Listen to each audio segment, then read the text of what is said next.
Hello বন্ধুরা, back to my channel. আজকে তোমাদের বিস্কুটের রেসিপি করে দেখাবো। দেখো, এখানে আমি একটা থালা নিয়ে নিয়েছি। নিয়ে আমি 1 বাটি সুজি দিয়ে দিলাম। 1 বাটি সুজির সঙ্গে এখন আমি 2 বাটি এখানে আটা মিক্স করব। দেখো, এখানে আমি 2 বাটি আটা দিয়ে দিলাম। বিস্কুটটা কিন্তু আমি আটা দিয়েই বানাবো, তাই আমি 2 বাটি আটা দিয়ে দিয়েছি। এবার দেখো আমি কি কি দেবো, সব পুরো ভিডিওটা দেখো। এখানে আমি একটা মিক্সি বাটি নিয়ে নিলাম। এবার 1 বাটি চিনি দিয়ে দেবো। চিনিটা আমি একটু গুঁড়ো করে দেবো, তার জন্য 1 বাটি চিনি নিয়ে নিচ্ছি। মিষ্টিটা কিন্তু তোমরা একটু কমও দিতে পারো, কোনো অসুবিধা নেই। বিস্কুটে বেশি মিষ্টির দরকার হয় না। আর 1 বাটি আমি ভাজা বাদাম দিয়ে দেবো। বাদামটা কিন্তু একদম মিহি গুঁড়ো করবো না, একটু মুখে লাগবে, দানা দানা থাকবে, সেই রকমভাবে করবো। 2টো এলাচ দিয়ে দিলাম।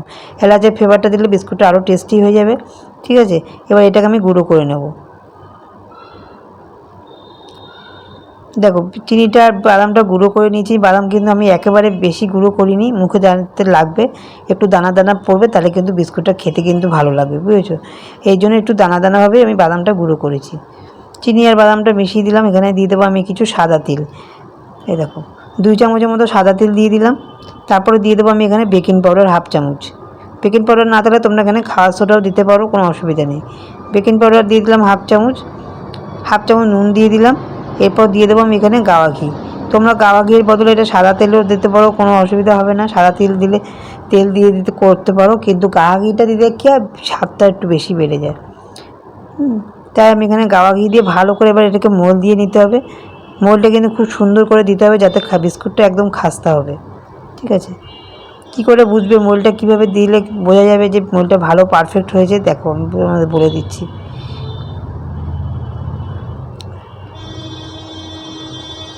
যখন দেখবে এরকম মুঠো হয়ে গেছে, আবার ভাঙলেই ভেঙে যাচ্ছে, তখন বুঝবে মোল দেওয়াটা পুরো পারফেক্ট হয়েছে। এবার তোমরা অল্প অল্প করে জল দিয়ে একটা শক্ত ডো তৈরি করে নেব। একদম কিন্তু নরম করা যাবে না, একটা ডোটা কিন্তু শক্ত তৈরি করতে হবে একটু। তোমরা ইচ্ছে করলে এখানে দুধ দুধ ব্যবহার করতে পারো, দুধ দিয়েও এটা ডোটা তৈরি করতে পারো, লিকুইড দুধ দিয়ে, কোনো অসুবিধা নেই। আমি এটা জল দিয়ে তৈরি করে নিচ্ছি। যত ড্রাই ফ্রুট দেবে, যত কিছু দেবে, ততই কিন্তু বিস্কুটের টেস্ট আরও বেড়ে যাবে। ঠিক আছে,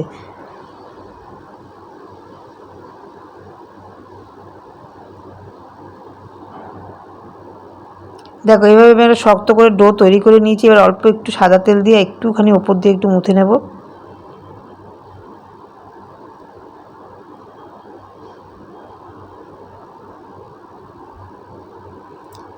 ভালো করে এটা মেখে নিয়েছি। এবারে আমি দুভাগে এটা ভাগ করে নেব।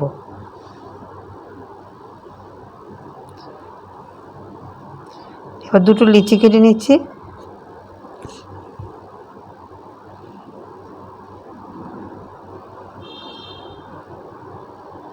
এরপর আমি এটাকে শেপ করে নেব। দেখো, 1 ভাগ এখানে নিয়ে নিলাম। শেপটা তোমরা যেভাবে ইচ্ছা করতে পারো, গোল করো, লম্বা করো, কোনো অসুবিধা নেই। আমি এটাকে 2 ভাগ, 2 রকম ডিজাইনে করব, একটা গোল করব, একটা লম্বা টাইপের করব। দেখো, এইভাবে গোল করে নিচ্ছি আগে, তারপর এবার সাইজ মতো কেটে নেব।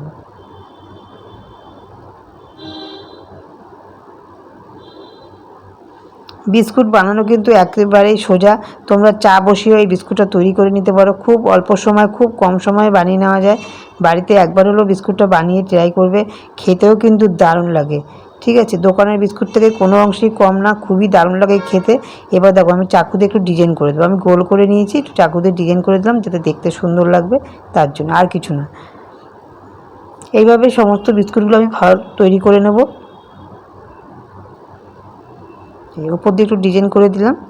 এভাবে সব বিস্কুটগুলো আমি তৈরি করে নেব এক এক করে।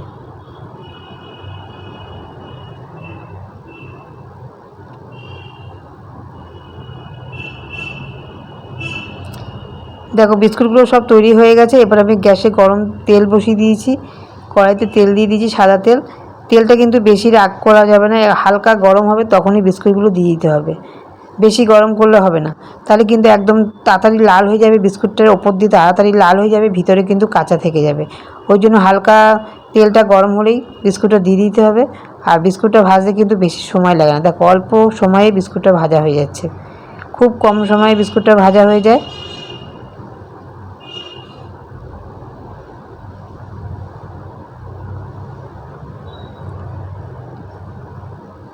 এপিট ওপিট করে ভালো করে একটু ভেজে নেবে।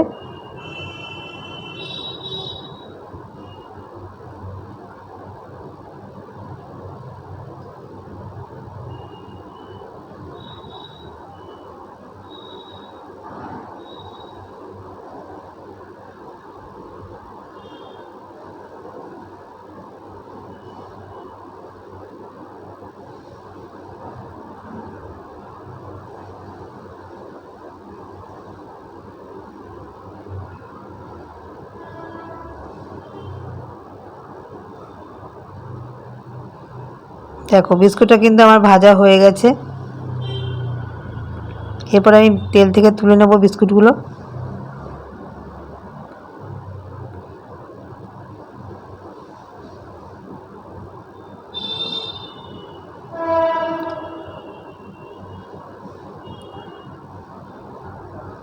এরপরে বাকি বিস্কুটগুলো আমি একইভাবেই ভেজে নেব।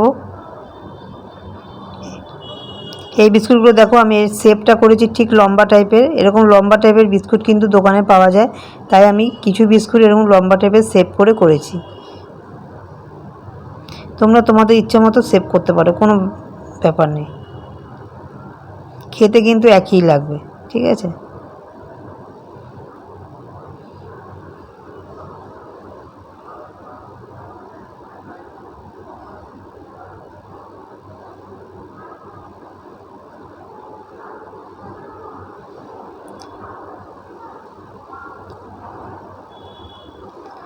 বিস্কুটগুলো দেখো আমার সব ভাজা হয়ে গেছে। এবার তোমাদের একটা ভেঙে দেখাচ্ছি, দেখো কতটা খাস্তা হয়েছে, দেখো দেখো ভিতরটাও কতটা খাস্তা হয়েছে, খেতেও কিন্তু দারুণ হয়েছে। আমি খেয়ে দেখলাম একটু, খুব সুন্দর হয়েছে বিস্কুটটা খেতে। তোমরা কিন্তু বিস্কুটটা বাড়িতে একবার হলো বানিয়ে দেখবে, আমাকে কমেন্টে অবশ্যই জানাবে বিস্কুটটা কেমন হয়েছে, ঠিক আছে। ভিডিওটা ভালো লাগলে লাইক করে দিও, বন্ধুদের কাছে বেশি বেশি শেয়ার করো, পাশে থাকা বেল আইকনটা বাজিয়ে দিও, ঠিক আছে। এ দেখো, লাইক শেয়ার সাবস্ক্রাইব করে পাশে থাকা বেল আইকনটা বাজিয়ে দিও, নিত্য নতুন ভিডিও সবার আগে তোমাদের কাছে পৌঁছে দেবে। তোমরা সুস্থ থেকো, ভালো থেকো, সাপোর্ট করো, টাটা।